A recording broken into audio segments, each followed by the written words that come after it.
नजराना पेश किया और शहीद हुए। पाक फौज के सिपाहियों ने निहत्ते बिहारियों और मशरिक़े पाकिस्तान के लोगों की हिफाजत के लिए अपनी जानें कुर्बान की। जंग के दौरान कई सिपाही बहादुरी से दुश्मन के खिलाफ लड़े और गाजी होने का एजाज़ हासिल किया। ऐसे ही बहादुर गाजियों ने अपने जज्बात का इजहार करते हुए क्या कहा, आइए आपको सुनवाते हैं। 71 वार से पहले हम डिफेंस में थे, उधर सादकाबाद के सामने कंडेरा पोस्ट में।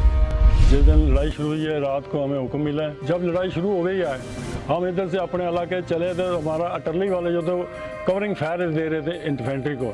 इन्फेंट्री इतना एडवांस चल गई, 11 किलोमीटर उनके इलाके में चल गई। हम भी उनके इलाके के पीछे पहुंच गए। हमारा इतना जज्बा था कि हम डरते नहीं थे, जिधर जाएं जरूर जाएंगे, कोई परवाह नहीं है। उधर हमने अपनी आंखों से देखा तो 3 टैंक उनके तबाह किए। तकरीबन 15-16 किलोमीटर का इलाका इन्होंने इधर फतह किया। इसी टारगेट पे जब दुश्मन दोबारा हमलावर हुआ तो मैंने अफसरों ने बताया कि इसी टारगेट पे दोबारा फायर करवाए। 71 की जंग में जिसमें मैं खुद शामिल था, खुदा का शुक्र रहा कि हमारा किसी किस्म का नुकसान ना हो सका। बगैर नुकसान के हमने कब्जा किया जाके वहाँ पर। और आज भी अल्लाह का शुक्र है, अगर अभी भी हम दुश्मन जो है ना हमें अगर आवाज़ देगा तो